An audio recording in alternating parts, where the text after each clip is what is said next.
SNDP യോഗം general secretary Vellappally നടേശനെ തള്ളി CPM Malappuram ജില്ലാ നേതൃത്വം. വെള്ളാപ്പള്ളിയുടെ എല്ലാ പ്രസ്താവനകളോടും പാർട്ടിക്ക് യോജിക്കാനാകില്ലെന്ന് ജില്ലാ സെക്രട്ടറി VP അനിൽ റിപ്പോർട്ടറിനോട് പറഞ്ഞു.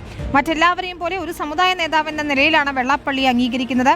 ലീഗിനെതിരെ പറയുന്നത് മലപ്പുറത്തിനും മുസ്ലിം സമുദായത്തിനും എതിരാണെന്ന് പറയാനാകില്ല എന്നും VP അനിൽ വ്യക്തമാക്കി. തദ്ദേശ തെരഞ്ഞെടുപ്പിലെ കനത്ത പരാജയത്തിനു പിന്നാലെയാണ് SNDP ജനറൽ സെക്രട്ടറി വെള്ളാപ്പള്ളി നടേശനെ പരസ്യമായി തള്ളി CPIM മലപ്പുറം ജില്ലാ നേതൃത്വം രംഗത്ത് വരുന്നത്. വെള്ളാപ്പള്ളി നടേശന്റെ എല്ലാ പ്രസ്താവനകളോടും CPIMന് യോജിക്കാനാവില്ലെന്ന് ജില്ലാ സെക്രട്ടറി VP അനിൽ തുറന്നടിച്ചു. ഞങ്ങളെ സംബന്ധിച്ചിടത്തോളം അദ്ദേഹം ഒരു സാമുദായിക നേതാവാണ്.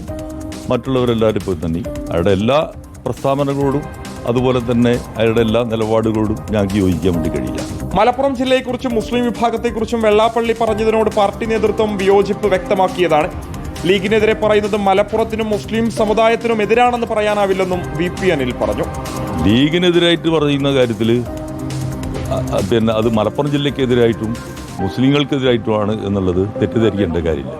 വെള്ളാപ്പള്ളി വിഷയം നിയമസഭാ തെരഞ്ഞെടുപ്പിൽ UDF വീണ്ടും പ്രചാരണമാക്കാനുള്ള സാധ്യത മുന്നിൽ കണ്ടാണ് CPMന്റെ ഇപ്പോഴത്തെ നീക്കം. Reporter Mubashir P. Akbar, reporter, Malappuram.